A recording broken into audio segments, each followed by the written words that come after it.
Nous, les jurés, après avoir écouté et délibéré dans le nécessaire anonymat de ce procès historique délocalisé à Toulouse, 66 ans après l'explosion le 6 août 1945 de la première bombe atomique à Hiroshima, nous avons décidé de condamner le nucléaire civil et militaire.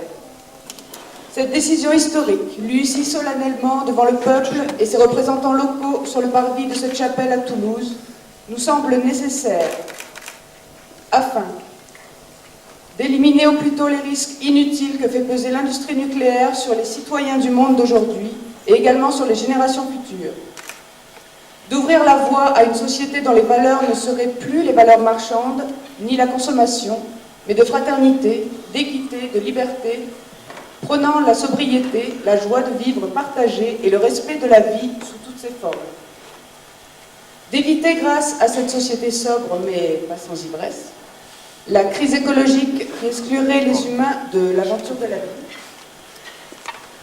Et enfin, d'éviter que la tension inégalitaire sans précédent entre les humains du monde ne débouche sur une troisième guerre mondiale avec le risque d'anéantissement total que fait peser l'existence de 10 000 ogives nucléaires réparties inconsidérablement dans le monde. Nous avons été très attentifs aux arguments de la défense relative au changement climatique, à l'indépendance énergétique, au développement des nouvelles technologies. Sur tous ces points, les réponses apportées ne sont pas satisfaisantes aujourd'hui et les solutions envisagées pour le futur ne sont pas réalistes. De plus, les risques que fait peser le nucléaire sur nos sociétés ne justifient en aucun cas la poursuite de ces activités. Nous ne doutons pas des capacités de nos scientifiques à trouver des solutions brillantes et nous souhaitons qu'ils consacrent tous leurs efforts à développer des technologies économes en énergie et des systèmes optimisés, écologiquement parlant, de captation des énergies renouvelables qui, comme leur nom l'indique, sont inépuisables. Ayant entendu le réquisitoire du procureur de la République, attendu que le nucléaire n'est pas une solution viable, il ne résout pas le problème énergétique, n'apporte pas de contribution significative au problème du changement climatique, pire, il y est particulièrement vulnérable. Attendu qu'il n'est en aucun cas viable économiquement et que des millions et des milliards détournés au profit des recherches peu prometteuses. Attendu que le nucléaire produit de grands volumes de déchets, de très longues durées de vie qu'on ne sait pas traiter. Attendu qu'il menace la vie de nos citoyens et impose des conditions de travail inacceptables pour un nombre important de travailleurs sacrifiés.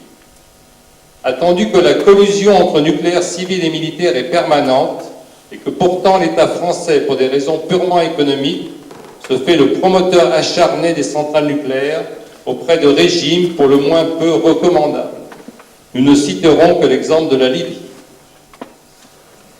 Attendu que les solutions de sortie du nucléaire réalistes existent et qu'elles sont cependant dissimulées, discréditées, raillées par le lobby du nucléaire. Nous, les jurés, avons décidé de condamner le nucléaire dans son ensemble. Premièrement, nous condamnons tous les acteurs majeurs du nucléaire à descendre de leur tour d'ivoire et à procéder au démantèlement immédiat de toutes les installations civiles et militaires. Deuxièmement, nous proclamons la dissolution de l'Agence internationale énergie atomique qui sera remplacée par l'AIER, l'Agence internationale des énergies renouvelables, qui rejettera le mode de fonctionnement centralisé qui prévaut et adoptera un mode de fonctionnement décentralisé de petites unités, à l'image des rhizomes.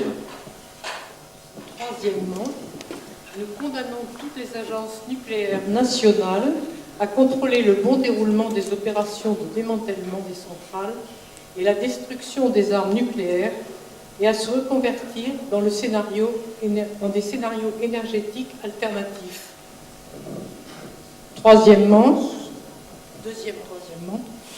nous condamnons tous les acteurs et les investisseurs du nucléaire à consacrer leur énergie et leurs finances à développer de nouvelles technologies pour développer les économies d'énergie et les systèmes de captation d'énergie renouvelable adaptés aux petites échelles. Bannissement du nucléaire de la Terre, donc de la planète Terre. libération des énergies renouvelables au service du bien public et d'une société sobre, solidaire et joyeuse.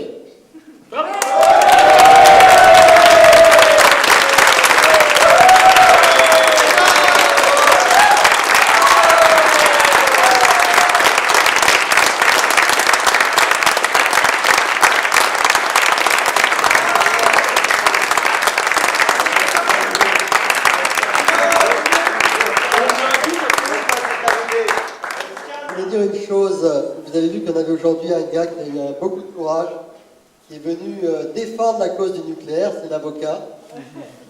Et en d'autres occasions, il a failli se faire sortir avec du goudron, des plumes ou des bosses. Donc il a été vraiment particulièrement courageux, il a été félicité au moins par 2 personnes. Hein, voilà, imaginatif. Pas si imaginatif que ça, parce qu'en fait, tous les arguments qu'il a développés sont des arguments qu'il a récupérés au cours de ses réunions et discussions avec des nucléaires. Et c'est ce qu'il a... Oui, nous n'avons pas tout à fait triché, c'est pas vrai. Et donc, ces arguments ne sont pas imaginatifs, ils sont réalistes, et c'est ce qui lui a été fourni et dit en maintes occasions. Donc, ce que vous avez entendu, c'est effectivement, la plupart du temps, c'est des arguments qui sont fournis par les nucléaires. Merci, monsieur l'avocat. Merci beaucoup. Merci.